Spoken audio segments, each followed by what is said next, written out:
Welcome everyone to another new episode of Dynamics Corner. Why not get paid on time, Brad?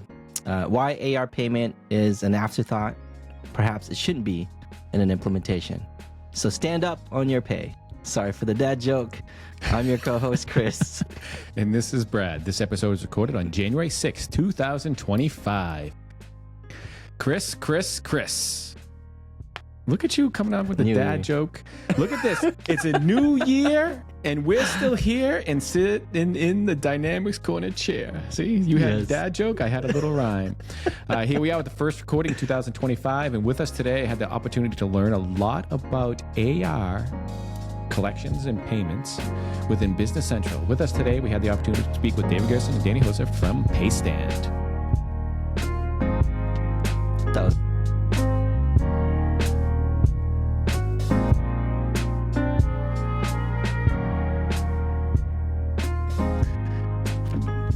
Hello, David, Danny. Good morning, good afternoon, Happy New Year. How are you both doing? Doing well. Happy New Year. Happy New Year. We were able to take a small break for the holidays. This is our first recording for the new year. So you were the first guests for the new year. But I always have the question, and someone asked me of the same question yesterday. How often or how long do you say Happy New Year? Is it the first time you see someone after the new year through the end of January? Is it the first 2 weeks? I had a long conversation with someone about this last night. I think it's the first 2 weeks. The first 2 weeks, the first time you see somebody. Or if I talk with you again tomorrow, do I say Happy New Year again? It's got to be 30 days, man. 30 days to full January. Yeah, I think if it's the first time you're reaching out or talking, mention it within the first 30 days. I think after that, it's old news. Well, I said, I was at doctor's this morning. I said it to them, and I kind of felt awkward saying it because I'm like it's already been a week, but they appreciated it. I'm like, well, that adds a twist to this conversation or to this question. Do you base it on how well you know someone? So in the case of when you're going to the doctor, you may not speak with the receptionist regularly, or it may be a different type of relationship. It may not be a business relationship where if you're having for reference, a sales call with a prospect, you may say Happy New Year just because of formality, versus someone who's doing reception or intake at a medical office, you may not say it to. Does it matter who it is? No. I think it also matters where you are, because one of the things we learned in Idaho when we moved here, it was kind of like, if you say, I hope you had a good day, or have a nice day, or, how are you doing? Like, you better be ready to hear the answer, because they just converse. The lady at the clerk at the market, you're like, hope you had a good day. And she's like, oh, no, let me tell you about my day. I don't really care. Do you really care? Did I really need to know about, everything that happened on your way? So, be prepared to hear where, I remember in LA, people don't even stop at stop signs. So, why would they care? How you doing? Stop sign. They can't. You saying they can't read?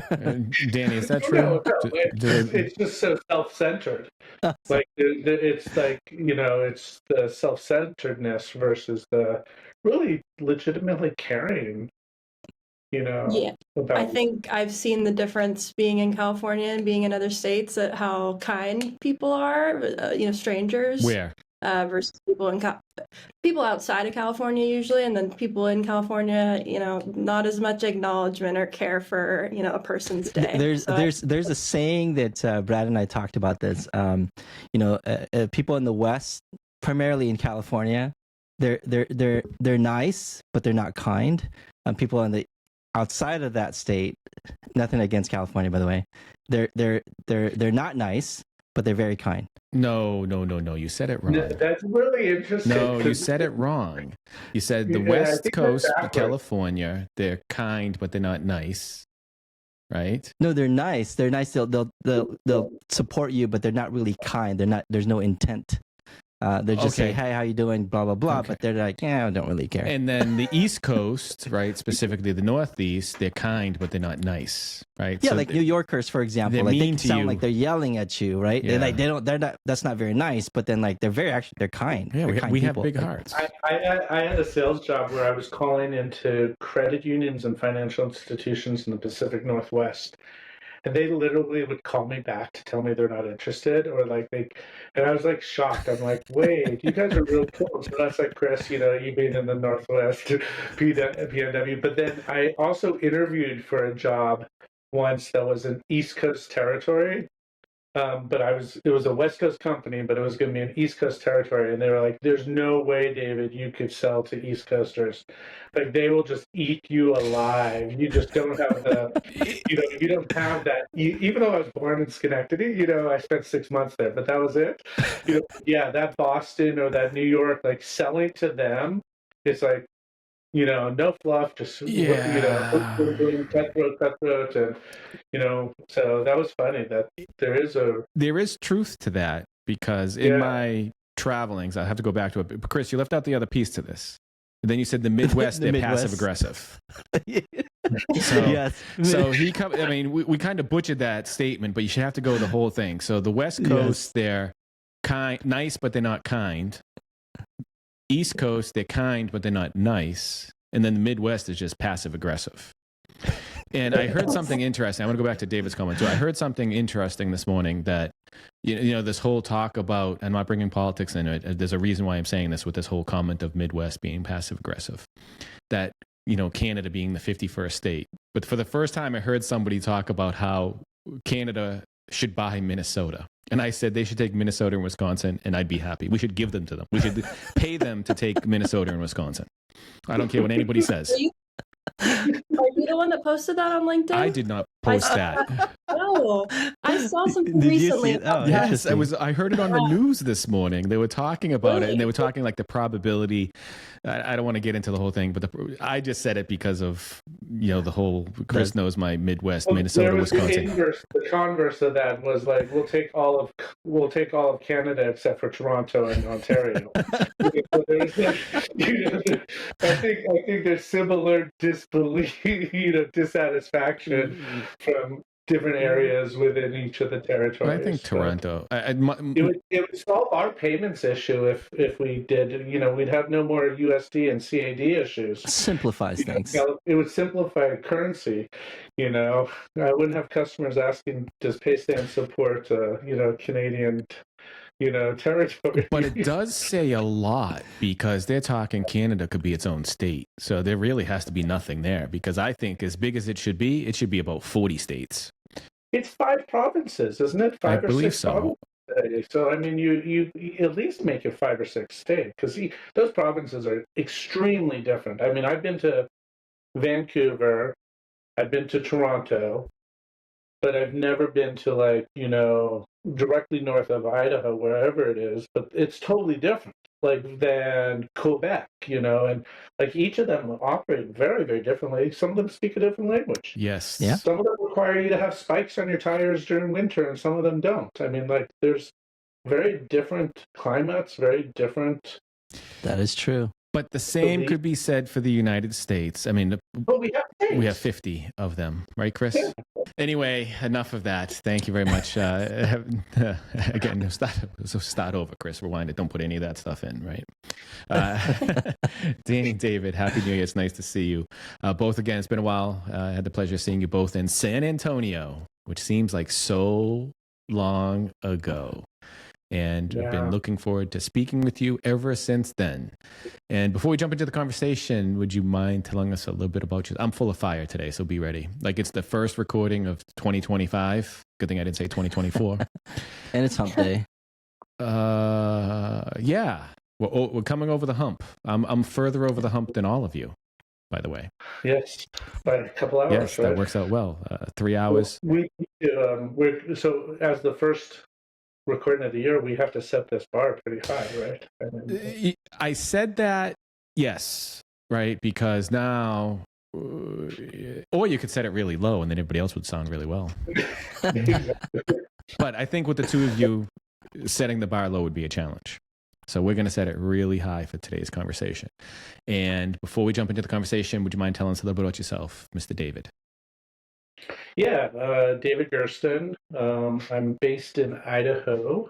They call it God's country. It's real interesting. I've been here about 3 years. My my day job. I'm the director of emerging ecosystems here at PayStand. That means I run our Microsoft and Acumatica practice, both sales and channel. I've been in the Microsoft or ERP space about 14 years. Came into it from selling cell phones to a Microsoft Nav practice. And they said, what the heck are you doing selling cell phones? You need to get back and sell real stuff, which I primarily have always sold millions and millions of big contracts. So I didn't even know what an ERP was. But yeah, I spent 10, 11 years at VARs and a couple of years in the ISV space. I'd say primarily Microsoft. I kind of come from that space. Personally, I'm a dad of 2 plus a dog. We have 2 adults now, an 18 and 20, almost 21-year-old. You are done, as I call it. Yeah, you are done. Like now, life begins. So everyone have children early, so that you can be young. They're starting their own little company selling hype gear, hypeware, and they established their company last night on Very the cool business site. So real exciting that they're like working together. It's fun, like to see 2 siblings actually finally get along after 18 years of watching them beat each other up. It's just exciting to see that. So that's my life. I have a dog. I love outdoors. I love community. I love sushi. People know that. And my big fan, my new thing is Jelly Roll. Jelly Roll. I cry listening to Jelly Roll songs. Oh, wait. We're ending the discussion now. Yeah, because that's the way. See, now I think we're just going to talk about various things. So you have a day job. Do you have a night job? I told you I'm full of fire today. So Danny, you just be prepared with what you say. My wife and I are looking at some investments that hopefully will come through in the next couple months, and that'll kind of be her thing. But I'll support her. But my night job is I'm a father. I'm a husband. I like the Seahawks. I listen to music. Nice. I cook, And Idaho is called God's country. Do you know the reason behind that? I don't. I was just asking. I hear some of these sayings. Yeah, no, it's really interesting. I think it's in the wrong section of the country. I think it should have been like a Bible Belt state, based on, driving around and every corner has a church and it's a very interesting farm and churches. That's what's here. I need that life, but I don't need the cold. No, I like the small town farm. Yeah, just remember, I'm the Jewish white boy from Southern California the last 30 plus years, and now I'm like David. I think it has a lot to do with the LDS churches up there. I think there's quite a bit. Yeah. Utah, Idaho was founded by a lot of the LDS group moving west through Utah, from Utah. So yeah. The only reason I know that because I've got a ton of family down in Idaho, Wyoming, and Utah area. I don't believe you anymore. There's actually more LDS population. LDS, yes. I do not believe him because it doesn't matter where we go, who we talk to. I have a ton of family. He's like, I have a ton of family there. You name the state, and he'll tell you he has a ton of family there. Like you can pick it. Even outside of the states, he's like, I got a ton of family in Canada. I'm going to go up to Vancouver. I'm going to stay with a ton of family. I'm going to Texas. I'm going to stay with a ton of family. I'm going to Arizona. I'm staying with a ton of family. I'm like, we're going to have to make travel cheap. We're going to have to validate the claim. That's why if I plan to move, I have to choose a state where I have no family. Like for example, South Dakota would be one of them because I don't have family over there. So if I plan to move a state, that's one of my options. But then you'd have to become really passive aggressive. Yeah, that'll be tough. So it would be the end of this podcast together. We'd do our own. Last question on the intro because poor Danny's over here waiting to speak, and she probably forgot what she was going to say. What is hypeware?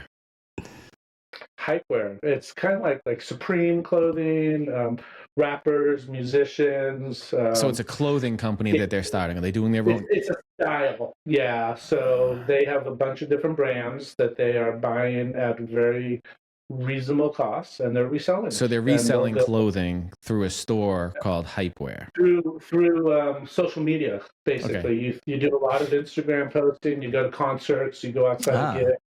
Yeah. You know, you go to festivals, and you send me a Hypewear shirt and I'll wear it. Yeah, no, I will. Cool.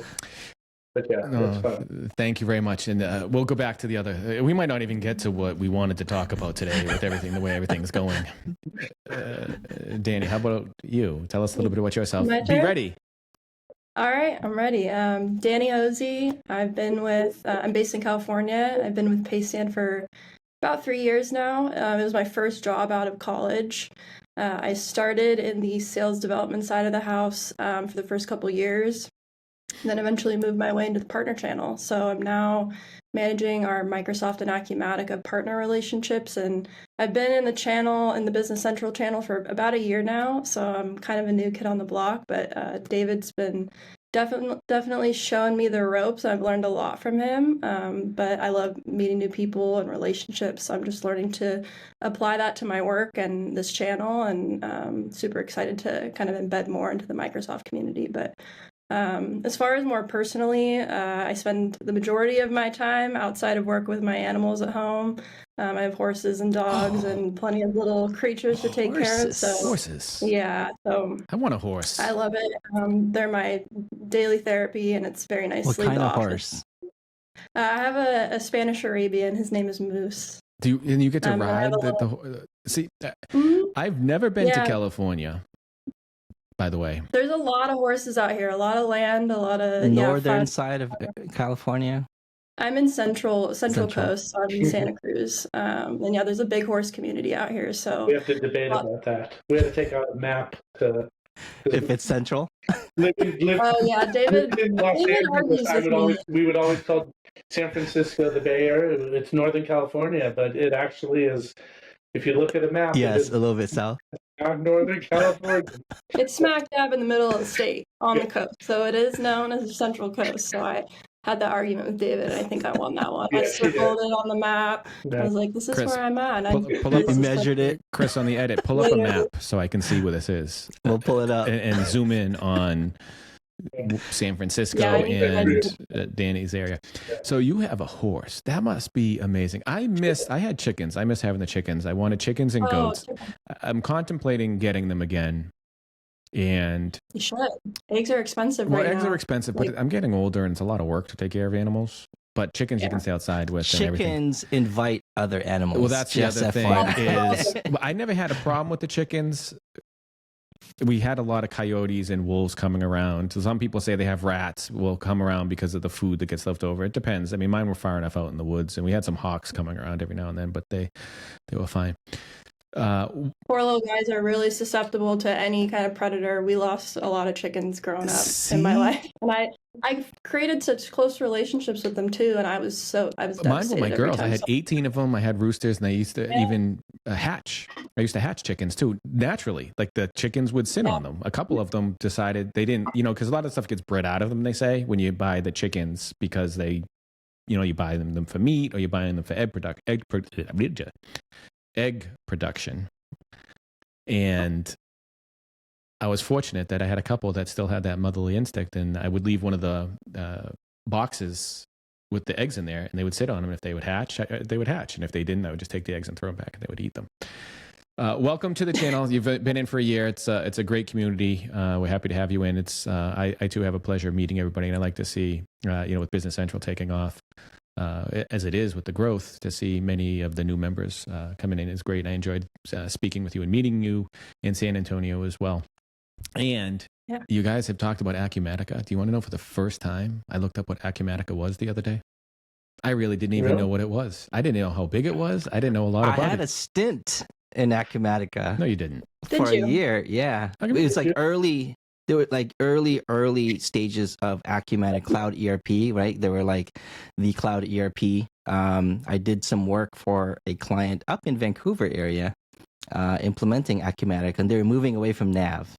So that was very fun to do. So I did that for a year. But yeah, Acumatica. It is a really interesting community. I love it. It really reminds me of the old GP community. And partly is because there is such a huge crossover. When John Roscoe left Microsoft and went and became the CEO of Acumatica, and Microsoft didn't have a cloud product at that time, he basically cannibalized the GP partner community and paid them very, very well to move GP customers to Acumatica. And that's kind of where it gained its momentum. But it's very small, very community, very tight community. Which is now like the BC community has become very similar to, I think there's that argument of, which community is closer. And, if, I've been in a lot of both GP rooms and BC rooms, and there's definitely different personalities as you cross those. But I find the community at Acumatica is really close. The product itself is solid. It's got its own industry version. It licenses differently. But I think it serves a very same ICP. The ideal customer profile for Business Central is very close to an Acumatica customer. And I think a big difference is I remember when I was selling Business Central, if you were a Google shop, and you were a G Suite and not Office shop, some of the value of Business Central goes away, and Acumatica is more agnostic. Doesn't really matter what you're operating. If you're heavy in Excel or Teams or Power BI or all the things that are great with the Microsoft stack and Business Central, I'd say if you're a Google Suite shop and you don't need a huge NetSuite's a bit more robust, I think, than an Acumatica lift. So it really fits that smaller mid-size. But I mean, we're talking to a $350 million company right now. For Acumatica? I think on Acumatica. I think every solution has a customer. I mean, I think every product can have a customer. I don't think there's one size fits all. And I think as we talk about regularly, I think choosing the right tool to do the job is what's important. And I know we have some bias for Business Central. I know I do at least. But Business Central. It is called Dynamics Corner. Lay off the Acumatica. No, we can talk. Listen, I am an equal opportunity promoter of everything, because in order for any of us to be successful, we need to have an understanding of what's out there. Because if I am going to compare something between somebody, see, I'm losing my steam. If I am going to compare between Business Central and Acumatica, I need to be aware of Acumatica. And if I'm going to do the proper thing for a customer, I should be able, and they want to know about the two, if I could give them some information there, I should be able to give them some alternatives. And I think... they did a really cool thing. They've got these industry overlays. They came out with industry overlays this year. They're additions, they call them. So if you're in a professional services company, then this is the Acumatica you're going to get. It's the same Acumatica. It's just skinned a little differently. It has different out-of-the-box functionality, more designed to, a vertical. And, Business Central can be doing that really strongly, but they're relying on the partners to come out with a version of, I'm going to be the construction version of Business Central. And you skin it however you want it. It's like powered by Business Central, right? Like this product powered by. Now you just go, it's a SKU in Acumatica. Oh, I want the construction. There's some version. psychology behind that, because I remember early on in my implementations, I worked with companies in a specific vertical, and they thought that vertical was so complicated, and they had they had specific rules and challenges from everybody else. Do you want to know what they were? They were a manufacturer. And I tried to explain to them one day, I said, you can make a calculator or you can make your product. I said, you still have a bill of material, you still have routings. It's all the same. And it's all debits and credits, right? At the end of the day, it's debits and credits. It's a different name. Your product may have this, but you're still manufacturing and producing and forecasting how people who are making a different product. And I don't speak light of that. Now, there is some industry knowledge in some areas on how they come up with certain things, but ultimately, as we're talking about, it's the same. Last question out of Acumatica, because then I want to learn a lot about the both of you. Real fast, so I run a ERP, what is ERP session for our onboarding. So we have like 6 new hires. I'm doing one tomorrow. It's an hour-long session for our company. And I just say, like, at the highest level, it's the front door to the back door of the building, of a business. Like, everything, it comes in from the front door and goes out the back door. It doesn't matter what you're delivering, but that's what it is. It could be services, it could be a product, it could be a project, it doesn't matter. But that ERP system allows you to do everything from your front door to your back door. It's a good way to put it. It is a great way to put it. I like that. And last question for Acumatica. Does Acumatica have the same extensibility or development that Business Central has, or is it something that you implement and that you get what you get? It's configurable. Not there are developers that can deal with it. It is based, from my understanding, on the technology that SL was built on. So the SL team, the Solomon team, actually is what the software architecture is built on. Interesting. I don't know. I'm not a developer, but that's what I understand. So for our solution, we're leveraging APIs. Got it. Like, yeah, very API driven, if that helps, but it's not like that Lego block that I describe, Business Central as a stack of Lego blocks. Business Central, Microsoft gives you all the blue ones, which is the core application, and you are an ISV, and you or you're a VAR, and you want to do something different, you open it up, you put your yellow block in there, and now that yellow block comes out during the upgrades. Hopefully it works when it goes back in. If not, it's sitting on the side, someone steps on it and hurts their foot, and the blue ones continue That's to work. another great analogy. I have the red ones and the green ones over here. You can have the yellow one. Yeah. I did have to look it up because I trying to think back of how it was developed, because I didn't do any development against Acumatica, but it looks like they are running on C#.net and ASP.NET. They do have their own platform framework called XRP. But they also use HTML5, things like that. So, yeah. And this is why we have Kris GPT. See, I usually stall just enough for him to look this stuff up and give us the facts. And he's 2025, he's pulling through. So we had a little bit of talk, but now PayStand. We had the opportunity to speak with you before. New year, new crew. In some sense, we now have the addition of Danny with us. Can you tell us a little bit about PayStand and how PayStand can benefit somebody who's using Business Central? You want me to take that one, David? I'd love to. Let's do it. This is your elevator pitch. All right. Well, it'll be a little longer than 30 seconds. So. Well, yeah, we're an accounts receivable automation and B2B payment solution that integrates natively with Business Central.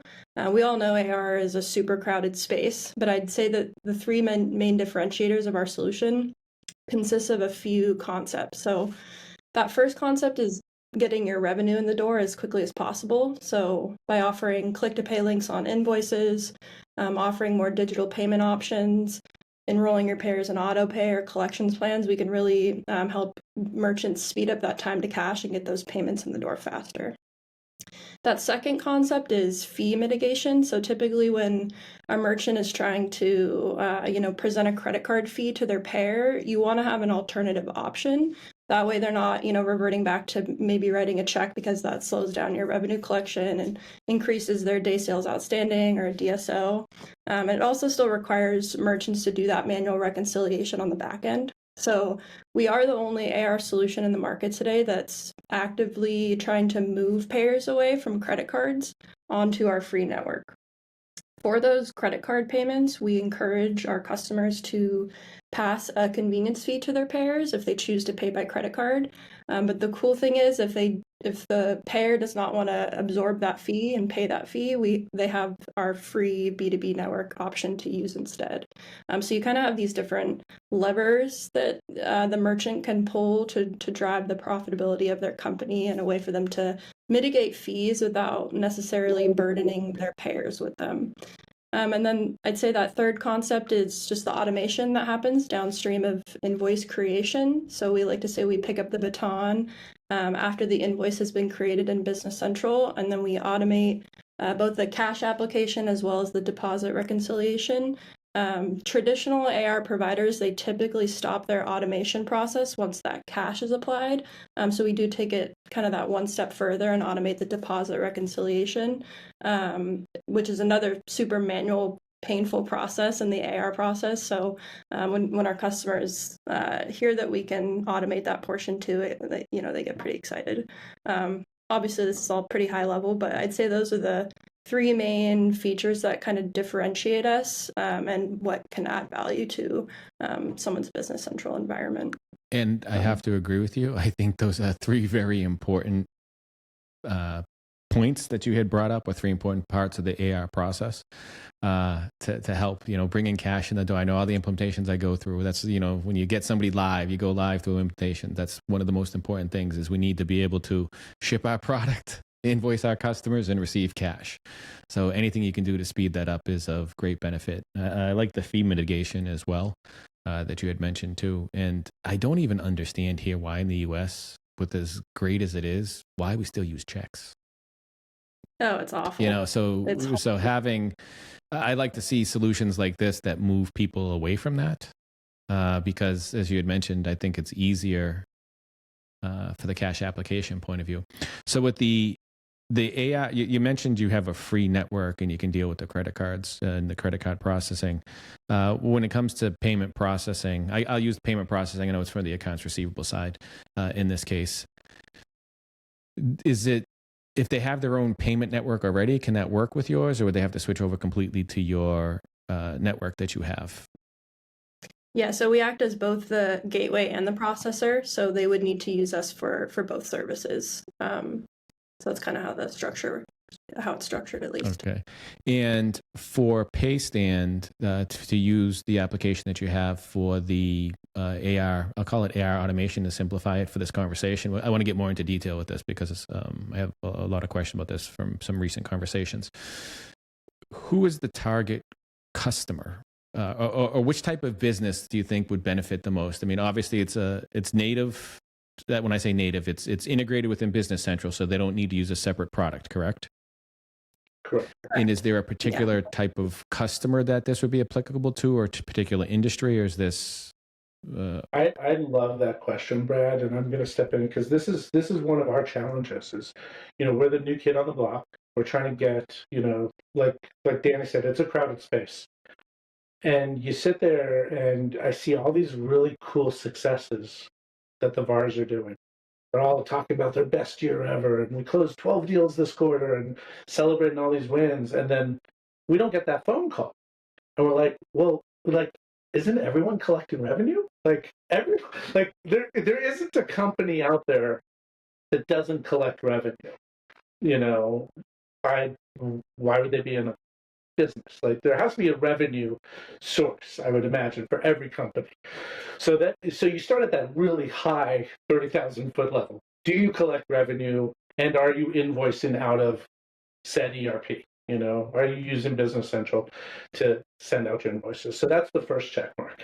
Then you come down to, how many invoices, what's your volume, type of thing. So we kind of see customers that are doing, 300 to 500 minimum invoices on a monthly basis. And the reason we see that is because the upstream, downstream, whatever, the results of those invoices create collection challenges. The higher the volume they are, there's higher collection issues. You have DSO problems. You have, what is DSO? Days sales outstanding. Okay. So, how long is it taking people to get paid? So your AR aging's larger.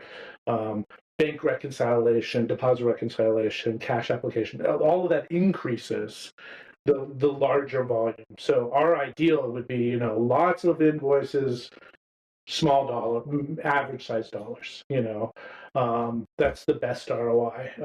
And then you look at things like, you do look at, are they having a problem with getting paid faster? Are they paying a lot in credit card fees. Because we don't negotiate credit card fees. We have a fee. It is what it is. We pass through basically the fees because that's not where we make our money. So our other competitors are, oh, can you scrape a point off, a basis point off, or can you save me, 1 point, can you do 1.99 instead of 2.19? Like for us, it is what it is because we don't want you to use the credit cards anyway. We want you to move it over. But if you do the credit cards, we've given you a chance, an opportunity to add that convenience fee legally in all 50 states. It's not a surcharge, big, huge difference, because we offer a free network. There's an alternative way that the customer can pay. And now you're saying, hey, customer, share my burden and my cost. So at the end of the day, it's really, are you collecting invoices? Do you have some manual labor, 5-10 hours a week? Are you spending working on cash application or collections or recurring invoices? I mean, I put out a great little opinion in late, I think what was it, V25 or whatever came out in October. And they added, deferred revenue and recurring payments. Well, that's real, or recurring invoices. Well, that's really cool, but if you don't have something to auto pay on the tail end, yeah, you're saving some time getting those invoices out. But with PayStand, you have an auto pay with a default payment style method, and those invoices automatically get paid now, with a free bank network.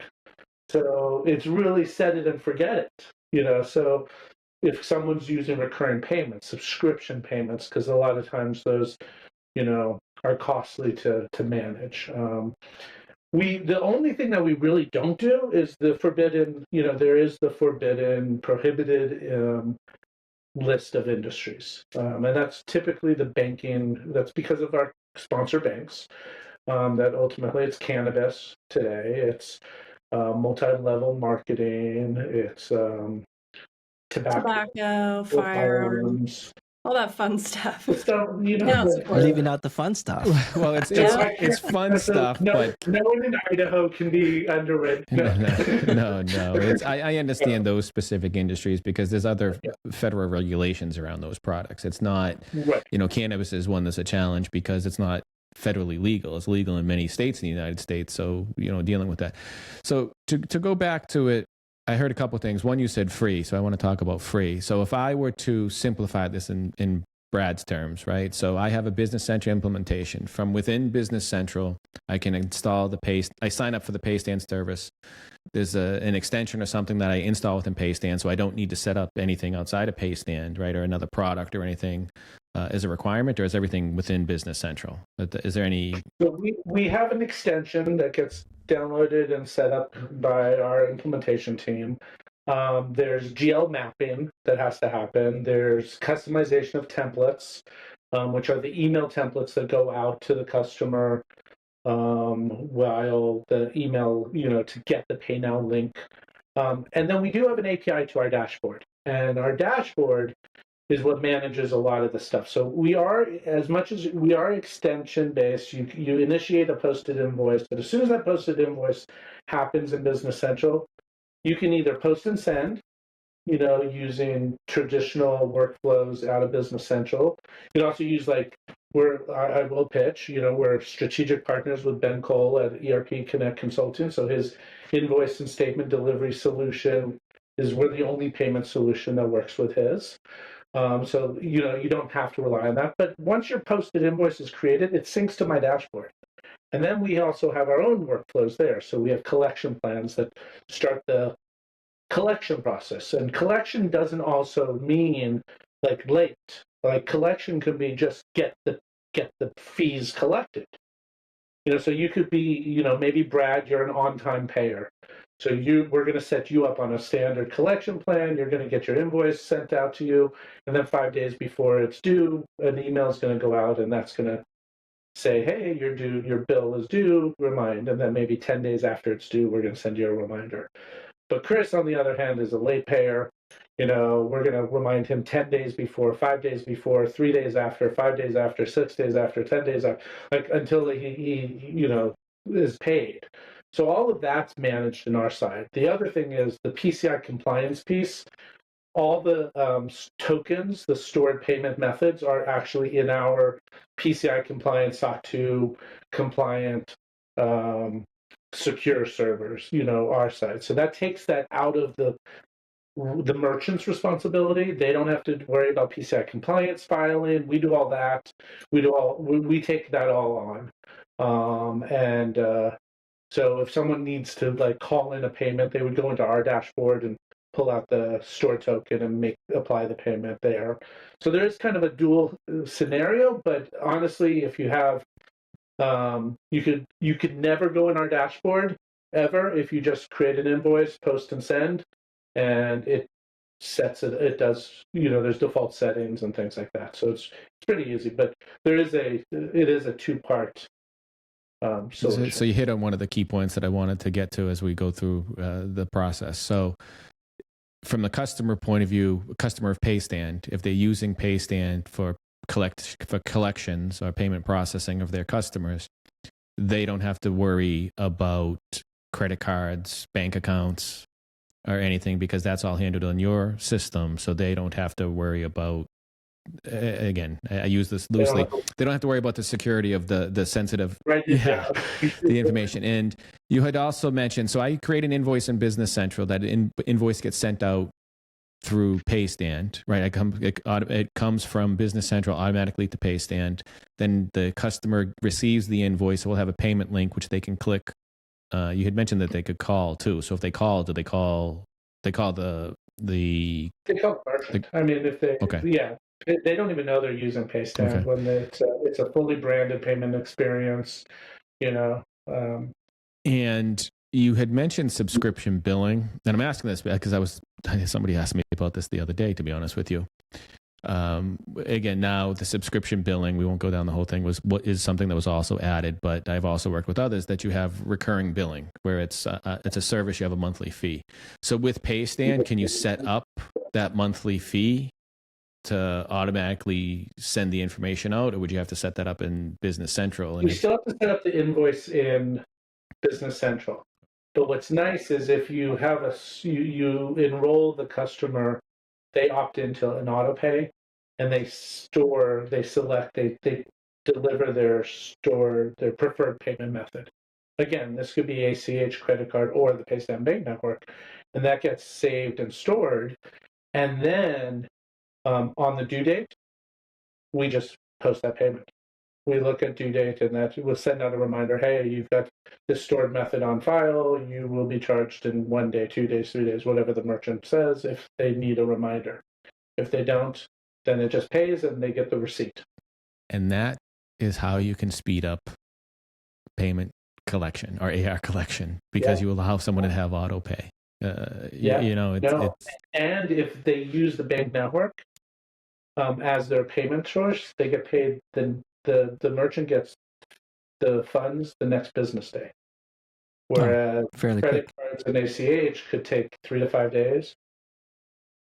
Sometimes depending on the cash flow. That's where we really start.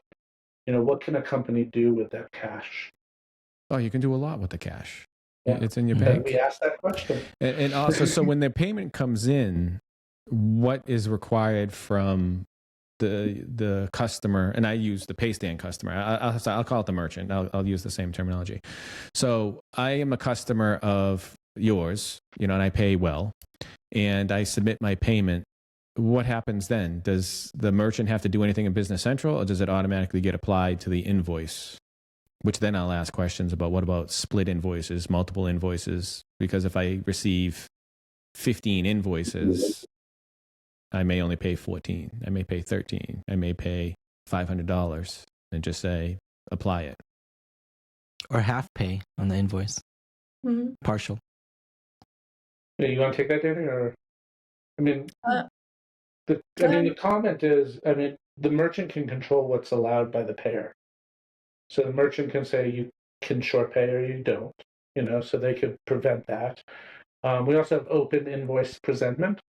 So that's another way that instead of sending a single invoice out, you send a link that clicks on, and literally it's a dynamic link. So they can go to that email any day of the week. They can bookmark that URL and refresh it on a daily basis. And any invoices that are being created under that customer number, that customer ID, show up there.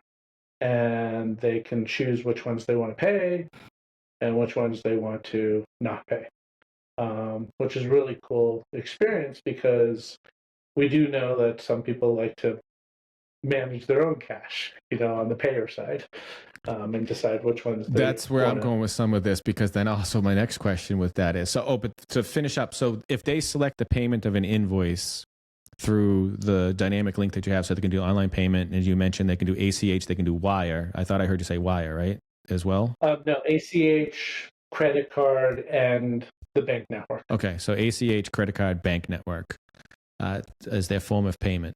And that automatically, once they have the payment, you said the cash or the ACH goes in next day. Credit cards, when the credit card processing. Bank network is next day. ACH and credit cards could be anywhere from 3 to 5 days, depending on their banking relationships and other things. And the posting. So then the invoice will get, or the payment will get posted once it clears. Either the credit card, and that happens automatically. So the invoice just gets miraculously posted. So you have a reduction of time, I guess you could say, for staff. Now, I like to control my payments, and I do pay well. I schedule my payments, because if you give me an invoice for 10 days, I don't want to pay today, but I don't want to forget about it in 10 days. I want to say, pay this on the due date. Is that available in this solution or no? I mean, you could be set up on an auto pay sort of schedule, right? I'd say that would be about the same. It would be based on the invoice due date. Yeah, that's what I was referencing. So if I receive an invoice now, the payer doesn't get to say pay this on Thursday the 7th. That is something that the roadmap's looking at. That's been like, I want to go in and choose what day I want to pay. But you have two options. You could be on auto pay, which looks at the due date, or you could just go pay the bill. So it's a pay now. And then we'll have the new Brad feature of schedule it for next Tuesday. That'll be something that's being looked at for roadmap. Yeah. Yep. See, we'll add your comments to our product team. Yes. Just say, call it the Brad pay. Just refer him to this episode. Stick on, listen to all the ideas. Yeah, I like that. No, I'm glad we're having this conversation, Kris. I'm learning more and more every time I talk with everybody. Because. So our challenge is, okay, if you asked us, what is the ideal customer? What do you think? I'd love to hear your opinions of, your professional worlds. Like, how do we get you guys or partners or team out there to think about AR? Because, my opinion, I was selling 10 years of ERP, and we talked about AP all the time. You talk about warehouse, you talk about, all this other stuff, but you kind of forget about, like, people getting paid. It seems to, be not part of the discoveries. It seems to not be, priorities, which is really ironic, because the quicker the merchant gets paid, they can actually make more money. The challenges that you have presented that you're solving, I've been talking about even way back in the Navision days, right? Because you had credit card processors that allowed for the credit card payments and the taking in payments. And I even remember early on doing customizations and using external products to allow for those links. I don't understand as well, as part of the discovery, why the collections process isn't so focused on. And I really do go back to, I think there's still a stigma in the US, and I think it's slowly changing because of, I think honestly, it's maybe, the way the workforce is now, is a lot of people are still hung up on checks. Because I worked with somebody and the only way I could pay them was by check. And I was floored, because I can tell you, I can count on my hand how many checks I've written in the past 4 years. And when someone asked me to write a check, I literally had to go to the bank to get a check, because I don't even know where my checks are. So ironically, Yeah. we're solving for that a little bit. Go ahead, Kris. Yeah, Go that is interesting because I've done a lot of AR payment implementations, and I think a lot of that, in my experience, is there's two parts. One is that during a discovery, typically is like they already have a system in place. You know, they either have a terminal through their merchant, then they just manually reconcile and get through their day. And also during the implementation, sometimes they may not have the time to test that because their focus is, you know, selling and purchasing and shipping, but payment doesn't necessarily happen way after shipping is done. So they may be focusing that, and then AR payment is after go live, more like a phase 2, and then they're like, oh, we should be more efficient in this. That's from my experience, and there's many occasions where like, hey, we should maybe implement this now and then make it part of your implementation and go live. But that's what I get a lot is that, hey, I'm just trying to ship my product. I like that feedback. Here's the thing that I think we need to, if anyone's listening to this and can take Nobody listens. It's just us. Take when people are listening to this, I think the nugget is like our solution. Again, not only are we allowing our customers to drive their profitability of their company by our solution, what that does is it creates a huge ROI, which then frees up cash, which then can help pay for that Business Central implementation. And that's the key is like, if you do Business Central plus PayStand year one, and I'm going to tell you, you're going to save $40,000 by using PayStand, and that's a realistic number. It could be hundreds of thousands of dollars, but it like basic $30,000 ROI first year is very easy if you just turn on our system. I like that, and then the VAR could take that $30,000 and put it towards the implementation, and kind of close that deal better, and that's where we struggle in working with VARs and working with the channels, getting that message. That's why the earlier the deal is, we could go post live. Like you go live and we'll implement the next month. But just think of us in that package. Is kind of how we're. No, I think it's important. Hearing you say that and hearing what Kris has to say, I understand it's the focus of the importance. But even if you don't want to do it until afterwards, having the plan up front could be important because you do need to receive cash. And it's. I talk with many on going through the implementations, and a lot of times they want to bring the same processes forwards, but then you don't get the efficiency of it. So if you're going through an upgrade or an implementation of Business Central, and you get the efficiency of your cash management, that is a savings, because then you can also cut out checks getting lost. You can get out misapplication, and also now if it's free, all right, is the whole app? I don't need to talk numbers. Is the whole application free? Or is it just that the bank network's free? Or is there? We are a for-profit company, so we do have to, so we're a SaaS company. We're selling a software. So we look at the revenue that's coming through our organization, and we put you in a monthly tier. It's a fixed price, though, so it's a tier. It's like your Apple, Google, your Apple storage. If you are within a tier, you're between 5 and 10 million. You pay a certain monthly price. And what's great is with most companies having 5, 10, 15% annual growth, like at the end of the day, if you're in that $5 to $10 million tier and you're a $6 million company, you got a lot of space to grow without your price changing. Whereas every $1 million you collect revenue, that's 30, and it's being paid by a credit card, that's $30,000 of hard cost that someone has to pay, either the customer or the merchant. But someone has to pay that. To collect that, that $1 million, they're paying $30,000 a year, because the average credit card's about 3%. And then if you're having a person receive the cash, they have to apply the cash. Right, they have to deposit the cash. That's why I can give you $30,000 of ROI very easily. Yeah. Because you just move them. Because what we find is, as soon as you offer someone a free alternative payment, other than sharing that burden of that cost, they choose the free option, and it's typically 40 to 60% immediately. Well, I would choose will the free not. option to pay, but I would choose the free option to pay is the last day possible. I mean, that's how I roll, because that way it goes both ways, because now the merchant, which we talked about, that's what we'll say, gets the cash sooner, Yep. even if it's the due date, because you're going to forecast Yep. receivables anyway. And then now as a payer, I can pay it, keep my cash as much as possible, so I don't have to outlay the cash for a check. So you can extend your full terms, accept your terms, go on auto pay. Yeah. And on that due date, whatever it's net 15, net 30, net 45, net 60, whatever, on that due date, it's going to pay it. Yeah, I like and that. You got plenty of time to review it, negotiate if there's a problem, but just get them on auto pay. That's our most successful.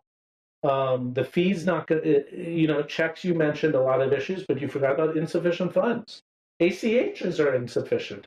I could send you, Brad, $100,000 ACH today with only $1,000 in my bank account. Really? Yeah. I don't think. Can we test that? Can we test Can you that? send it to me? Well, here's what I mean. Let me reverse it. I could send you $100,000 ACH if I have $100,000 in my bank today. But by the time it reaches you, I might not have $100,000 in my bank anymore. But I still get the $100,000. What? No, you don't. It doesn't make it, right? Because you have to wait till it clears. You have to wait till it clears. Yeah. Whereas in our solution, because of our blockchain technology, when someone goes in and verifies their bank account, that you have funds. There's funds. Yeah. And if there's no funds, they can't. Yeah, go ahead. It shows which bank account has sufficient funds. And so the one that does not have if there's an account that doesn't have sufficient funds, it's grayed out and non-selectable. So they're only able to select the account that has those sufficient funds. So it really mitigates that risk factor with ACH, not having enough money in that account to complete that payment. Business waits for the payment, it doesn't happen, then maybe they cut you a check like a week later. So the time to cash is just really long. So that's one way we're able to kind of eliminate that process with that instant fund verification that David was saying. Yeah, I think you made a great point earlier, David. I think in this space, I think we do need to do a better job of, selling that benefit of, why don't you want to get paid immediately for customers or clients of yours that wants to pay now, and not wait for 2 weeks until his due date? Because sometimes client wants to pay now. These are the questions. If you don't have that option, it's hard. No, these are the questions. I'm getting quiet because I'm actually visualizing this now, because it's how often do you have insufficient funds?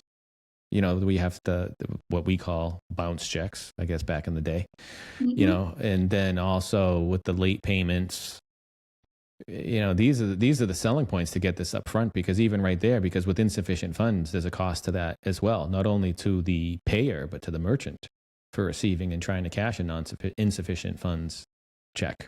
ACH is another story, as you talked about, but I'm still waiting for my $100,000. I'll give you my bank account after if you want. But that is a risk, right? Because you can have an invoice where you have due date coming up, and then you receive that check, and then you enter it, you post it, but the check may not clear for a couple more days, and you realize there is no funds, and it bounced, and then now you got to go back and adjust that invoice, reverse it. I've seen that. And by default, that net 30, that the customer, the payer sends the check in, day 25 through the U.S. Postal Service. Well, we know Canada's having a postal strike right now. So, I mean, who wants to trust on the USPS right now to get a check across? So let's say they do get it by the due date. Okay, then they post it, and then again, funds are 2, 3, 4 days later. I mean, you're now you have late payers. Like, yeah, and then you send a statement. They're like, I already sent my check. Exactly. But it hasn't cleared yet. Yeah. Yeah, that requires that merchant to give him a call and have that awkward conversation over the phone. It's not fun. Yeah, so. Time taken from an employee to have to call and make that collection. It adds up, within that 30 days. It's really common too. You have like sales teams making these calls for collections at some merchant companies. It's pretty wild. So eliminating a lot of that's and then they're not selling. They're collecting on sale, like, where's the deposit? I mean, Well, part of it is with the automation, at least, it's giving that team time, that, accounts receivable or accounting team time back to actually do more value-added work rather than like manual data entry and all that repetitive stuff. It's not super valuable to scaling the business. So it really helps. I do want to build, because we do know behavior. And Brad, you mentioned, we're all shocked, everyone on this call is shocked how many people still write checks.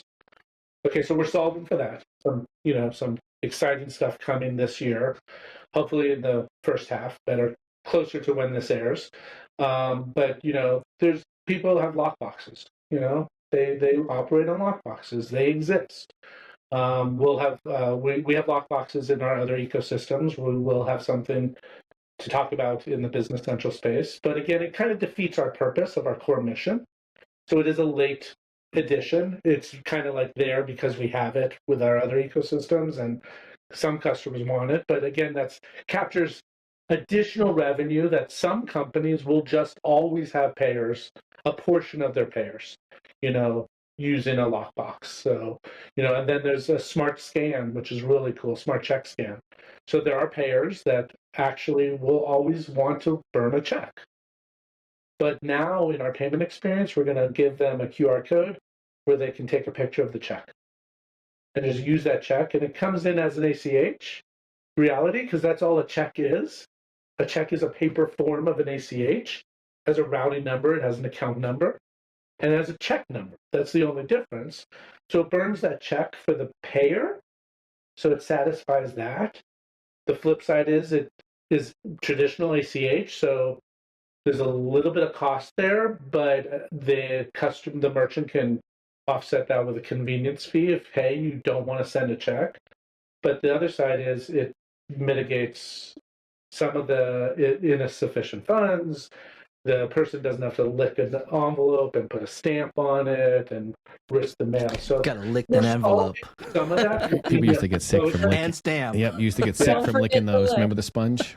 For forever stamps, right? I still have forever stamps that I think I bought 48 cents, at Costco, and now it's like 80 cents. I don't even know what a stamp is today. Thankfully, I don't have to send too much through the mail with electronic mail. So I do have another question for you, but you mentioned the scanning of a check. Do you know scanning of the checks is called Check 21? Did you know why that started? Yeah, I know exactly why that was established because of 9/11. Exactly. And ready? That my brief hiatus from ERP and Business Central and Division, I went to work for a software company and managed the development of the Check 21 processing. Awesome. So I think Check 21 is brilliant. I mean, our financial systems stopped because of 9/11. That's exactly where it came from. So you're able to scan your check. So we used to work with that whole thing with interfacing. Danny has no idea what we're talking about. You used to go into the store and buy your tires, and you'd have to write a check because credit cards weren't as popular back then. This is 2003 is when Check 20. They're 28% credit cards. Yes, exactly. Well, that's why they weren't as popular.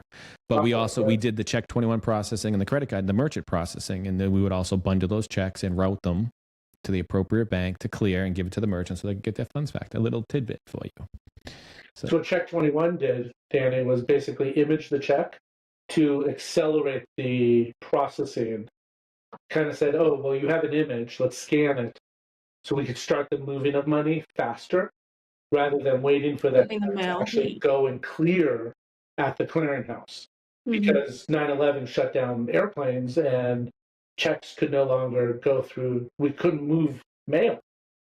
Like we couldn't, and so they said, you needed the B2B network. Yeah, so you avoid all that and just use. I mean that's our story. I mean, if you think about why Jeremy started this company, he was so upset with like paying, like to access your own money. If you think about that, so you have all these limitations. The credit cartel, he calls it the banks, system that they make money on. As companies' revenue grow, as you as the merchant grows, then your cost to collect revenue increases. Again, every $1 million is $30,000 plus soft expenses. So, let's get rid of that. And then what happens is with our model, as your revenue grows, your percentage to collect revenue, percentage cost to collect revenue decreases. I mean, and we've literally lowered like the bips of someone's collections from like, paying 3%, 3.5% down to like below 1%, like 1.1, 0.9, like as an average collection cost over time because of how we've been able to control with those levers, how the merchant can use those levers to change how payers behave. I understand how this all works, and I think it's a great service. And I'm with you. Maybe I have a question of why not so many are using a service such as this within their implementation. We talked about the features and functionality of it. We talked about maybe the timing of the implementation. But somebody who's going to use this service, what should they expect for an implementation? How long does it take? What are the requirements they need to have this set up? What's involved? So if I am a merchant and I want to start using the PayStand service with my Business Central implementation, or even in the sense if there's a partner that wants to start implementing this with their customers, because their customers in the same case, they are merchants and they're selling and receiving cash, what would they expect for an implementation? What does an implementation look like as far as timing and how long, and timing as far as what's involved? How much time should someone expect to spend on it? What type of requirements that they have to get started with it? Annie, go ahead. It's about a 5 to 6 week implementation process. We do all the heavy lifting on our side. We only really require about 5 to 6 hours of the merchant's time for implementation. That's typically going through testing, branding, getting your marketing materials all set up. So yeah, it's very minimal lifting for the merchant. And it's a relatively fast implementation. So the time required for a merchant is 5 to 6 hours, but the duration for financial setup is 5 to 6 weeks. So I understand that part is sometimes it requires the banks, and I've worked with banks before and they're slow. So the setup of the financial transaction is going to take some time.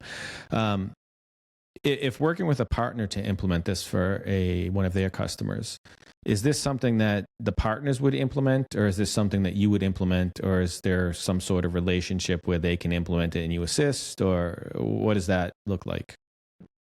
Yeah, I'd say we take on the brunt of that responsibility, but we involve the partner as much as they want to be involved. So really, it's just depending on how involved they want to be. I think our version 2.0 eventually would be, who are the partners that want to do it? But, I was a partner, you guys are partners. Like at the end of the day, you typically don't want to deal with that. It's hard enough to stay current on Business Central. So like, let us do it type of thing.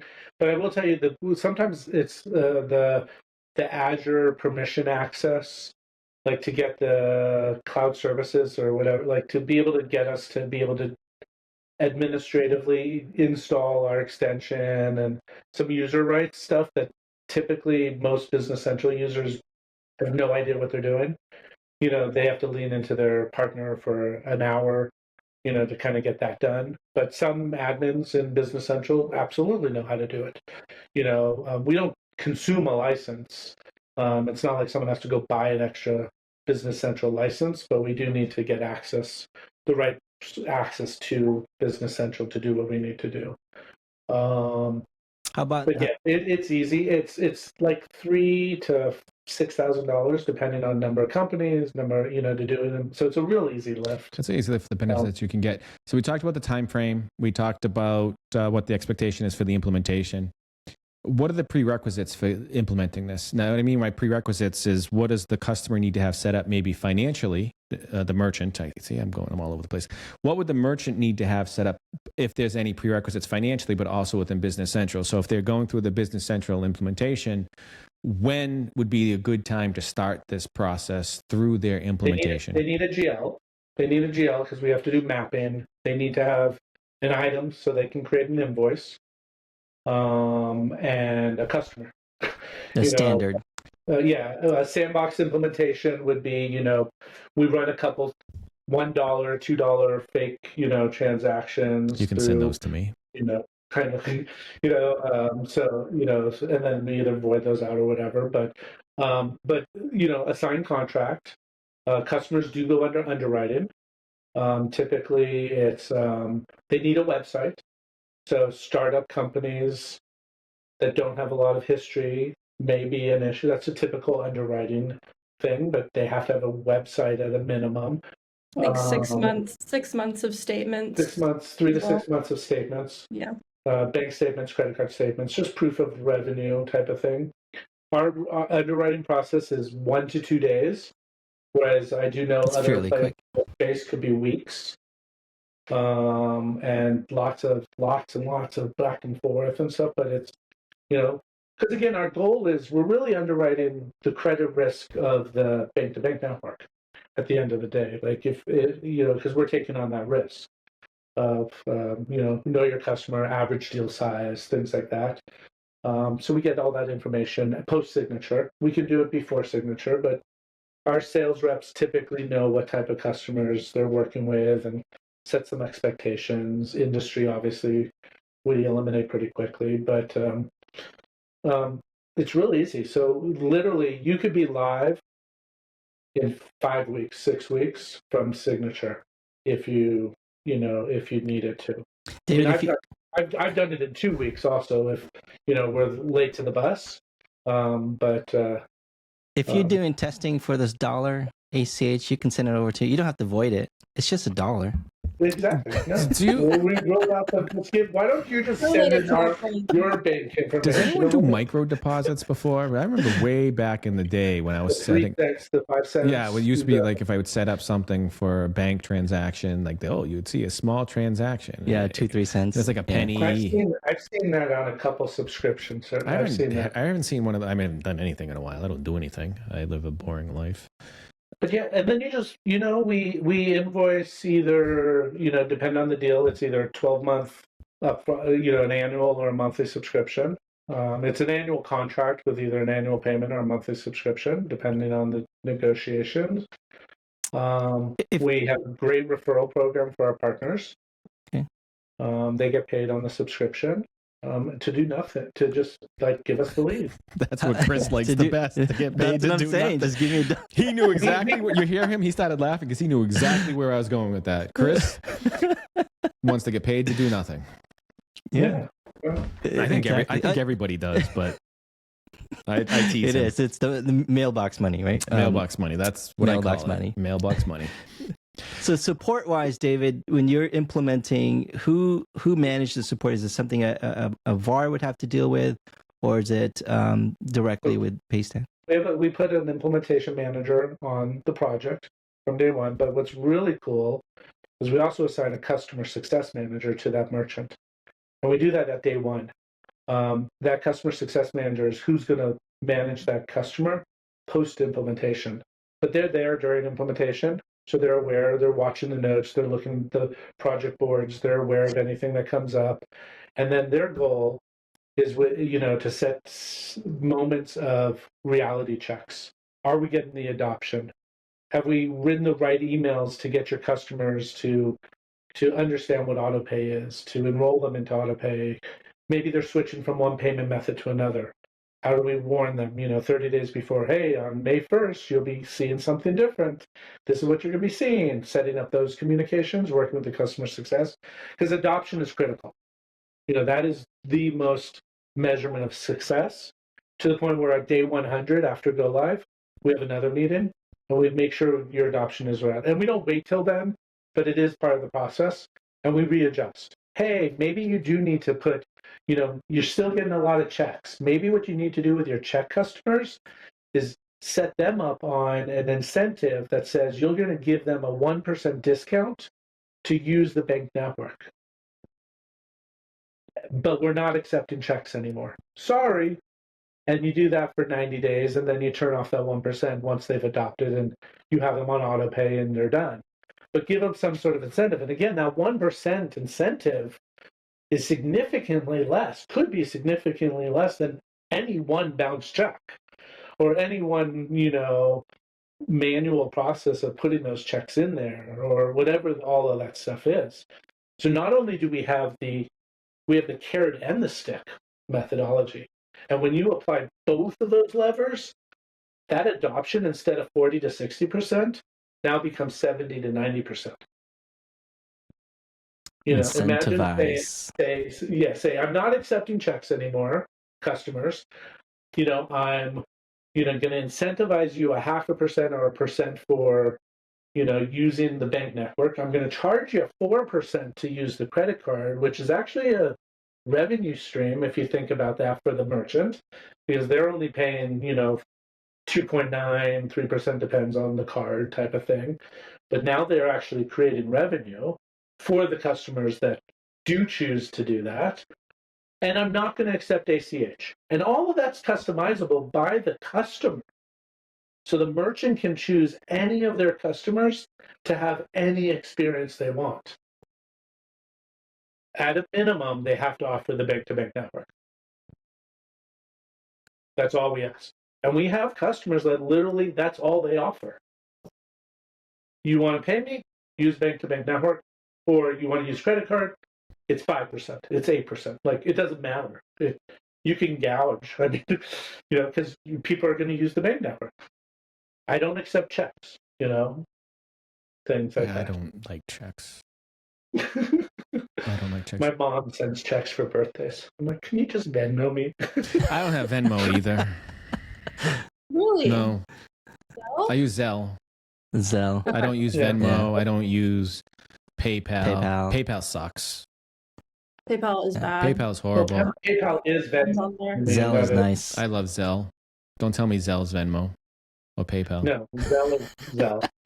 I don't know who the bank, but PayPal is, Venmo is PayPal. Well, I had a problem with PayPal because I used PayPal to purchase something, and it turned out to be fake. Yeah. The one time in my life, see, now we're going to go with the woes of Brad. One time in my life, I purchased something, and I never got it. And I contested it. And the merchant I ordered a shirt and a pair of pants. And then the merchant and the PayPal then did the investigation, reached out to the merchant. The merchant provided them a tracking number. Okay, I looked up the tracking number. It said 3 boxes, 150 pounds. And I said, the invoice is for a pair of pants and a shirt. Okay. And I lived in, can I tell people where I lived? Or is that not safe? Just a state. I lived in a state in the United States. The place in the United States where that package was delivered was not my state.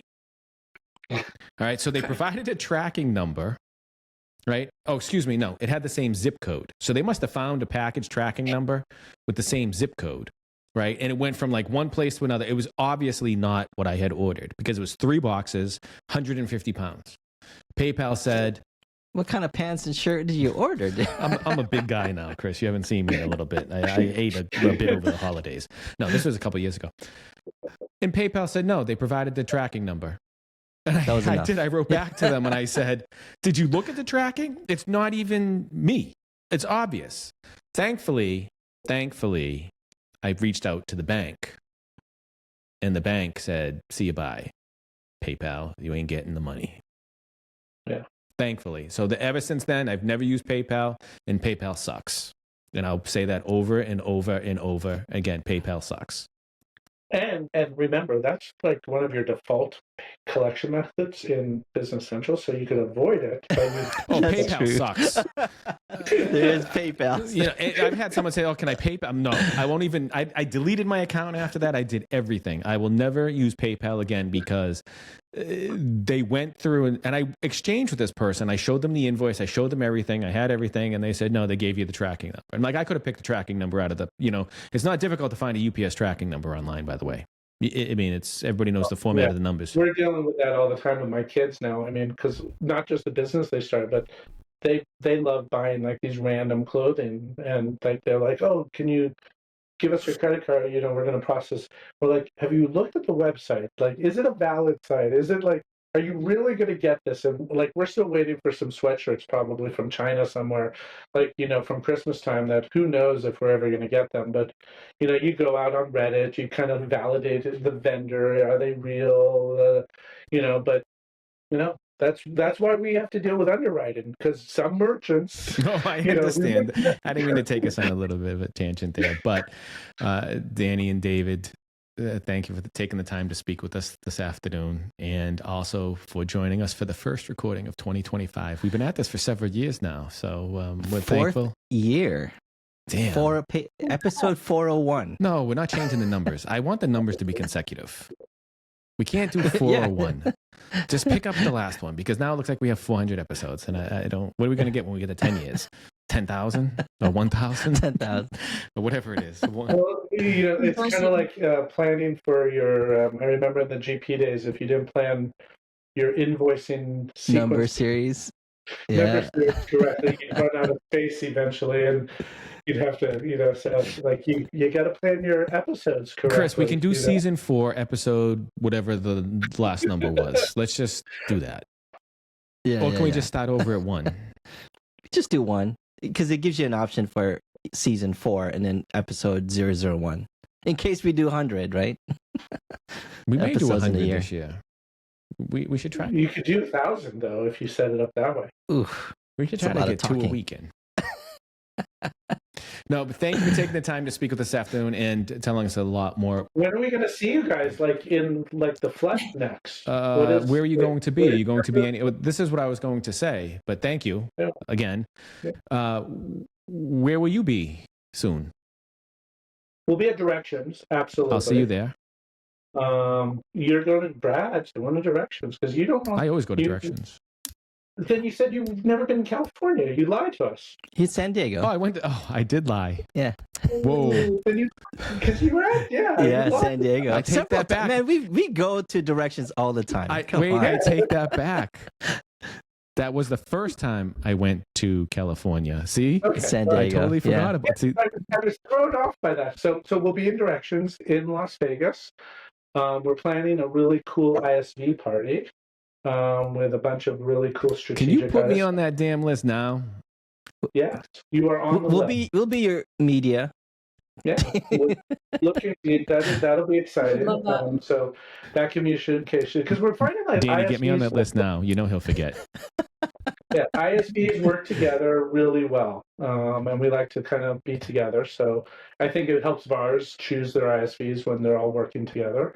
So we're going to do that. And Danny is doing a lot of road shows. She's doing some road shows. Which one? Which ones? I'm doing some road shows, so you may see me. Me too. Denver, Chicago, Tennessee. You going to Tampa? No. Why? Vancouver? She was going to go to LA next week, but we have our sales kickoff, so she's not going to make that one. We're going to do those are all. We'll see you at Directions before those, but we're doing Chicago. You're doing Dynamics Con in Chicago. We're attending. We're both we're both registered to attend. We haven't picked up the sponsorship there, but we'll definitely be there. I'll see you at Directions Roadshow. No Vancouver Roadshow. I think we're thinking about it, right, David? We're thinking Toronto. Toronto. Yeah, and then we're looking at the meetups as well, and we're kind of seeing with the Doug meetups. Go to Tampa. The regional ones, more of the regional ones. Yeah. Those because those are a bigger bang for the buck. But we're excited. That's a new strategy this year. Put some miles on Danny's tennis shoes and getting her out there and giving her some. Someone will have to ride the horse while you're away, though. Someone does care for him. I have all that lined up whenever I leave, but I am so sad to leave. No, I can imagine. See, the first thing I thought of with you leaving was the horse. But David's very receptive though of me, not running me too hard on the traveling. So well, maybe you can bring the horse. See, PayStand will get so big that you can bring the horse with you. If he could just be our mascot, I know we'd be unstoppable. Well, you could show up to a road show on a horse. How memorable would that be? Yeah. Well, we are having our sales kickoff next week in Santa Cruz. Maybe she could just ride downtown on the horse and park it outside. Just come on down. What a way to get business. Name your next horse PayStand. They will remember you. A lot of it's all about being remembered. So if you show up with a horse, people remember you. And David, your point of ISVs work well together, I agree with that. Just like I'm on the kick of like collaboration on presentations. If you have a gathering with multiple ISVs, it's a great draw because individuals can talk with many ISVs in one spot and they don't have to run from engagement into engagement or event to event. So I'm a fan of the multi-ISV receptions, I'll call them, where you can have the opportunity to talk with each other and then also get verification that some of these ISVs work together as well, which is extremely important because there's a lot of options outside of payment processing with PayStand, but there's other ISV solutions that individuals use that you want to make sure work together, and you can see that they have relationships, so that's very good. But thank you again for taking the time to speak with us this afternoon, this morning, this evening, whatever time it may be, wherever anybody is. And if someone would like more information on PayStand and how to implement it or to have it implemented or to even see a demonstration of how it works and a more in-depth look at the features, what's the best way for them to get in contact with you? To Reach out to me. reach out to her. And how? LinkedIn, email, phone number. I mean, I can name them all here if we want. No, give us your LinkedIn and the website, and if you would like to share the email, you could do that. We will put the information in the show notes as well, but anyone that's listening, if they wanted to, what's the best way to find you on LinkedIn and the website? Sounds good. All right, great. Thank you very much. Have a good afternoon. I'll speak with you both soon. I'm looking forward to seeing you in April in Vegas, so be ready. Be there. Yeah. Dangerous. Yes, it is. All Take right, care, ciao, everyone. ciao. Thanks, Bye. everyone. Thank you, Kris, for your time for another episode of In the Dynamics Corner Chair. And thank you to our guests for participating. Thank you, Brad, for your time. It is a wonderful episode of Dynamics Corner Chair. I would also like to thank our guests for joining us. Thank you for all of our listeners tuning in as well. You can find Brad at developerlife.com. That is DVLPRLIFE.com. And you can interact with them via Twitter, DVLPRLIFE. You can also find me at matalino.io, MATALINO.io. And my Twitter handle is Matalino16. And you can see those links down below in the show notes. Again, thank you, everyone. Thank you, and take care.